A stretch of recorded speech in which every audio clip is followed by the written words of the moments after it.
Halleck lost it, Raymond ahead, empty net for Dylan Larkin. He scores! Sets the fray!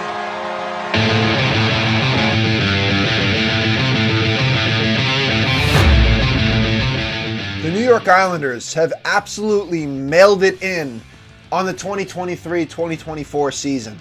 Kenny C back on the mic, finally talking some pucks again. All my Islander fans and hockey fans, let's get down to business here. The Isles, in their last 9 games, have scored 6 goals. They're on a 6-game losing streak. And they scored 30 goals in 6 games prior to this losing streak, on a 6-game winning streak. Right after they clobbered the Ducks on that Sunday, 6-1, they lost to the Kings in the back-to-back, blanked by them 3-0, 0 for 5 on the power play, looked absolutely lifeless. You thought, okay, give them the benefit of the doubt. They just played a back-to-back. They're probably pretty tired. No excuse because the playoff race in the Metro is so tight. And then the next game, they look even more lifeless, like they didn't even want to play against the Buffalo Sabres.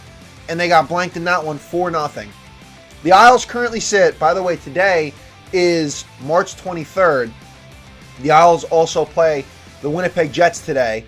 But I figured, why not get in here? Because in my eyes, the season's kind of over. After the loss to the Red Wings on the 21st, this past Thursday, the season was kind of lost. That was the biggest, most pivotal game. I'll get to that in a second. The Isles now currently sit 4 points back of the Washington Capitals. The Caps also have 2 games in hand. There's only 13 games left to this season, folks. And they're now 5 points back of the Detroit Red Wings. They do have a game in hand on the Red Wings, and I believe a game or 2 in hand against Tampa Bay. But like I said, with 13 games, it's getting too down to the wire. I don't know why, going into the last loss against the Red Wings, I don't know why Roy would change the lines up. I know Fasching was finally back off of that injury. But, you know, the Lee Barzal Fasching line wasn't the worst idea, but I just don't take Barzal and Horvat off the same line. I did not like that. I don't know why he changed that around.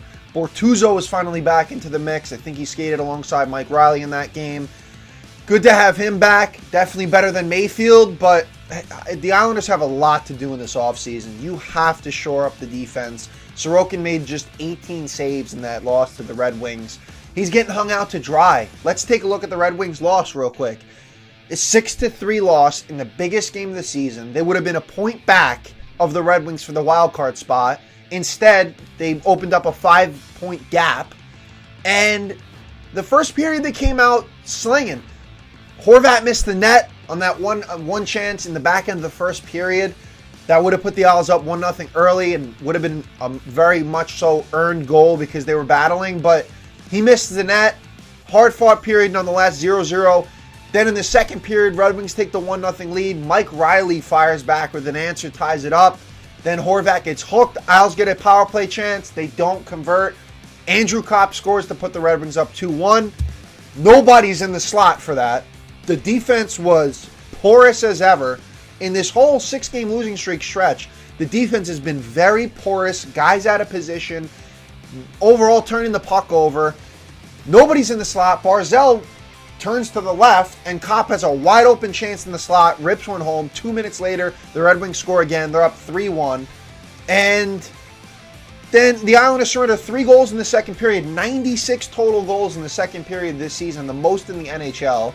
Third period, between the second period allowing the most goals in the mid-frame, and then the third period, all the collapses that they've had, this team is discombobulated.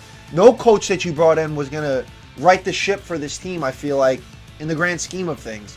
They just shoot themselves in the foot time after time after time.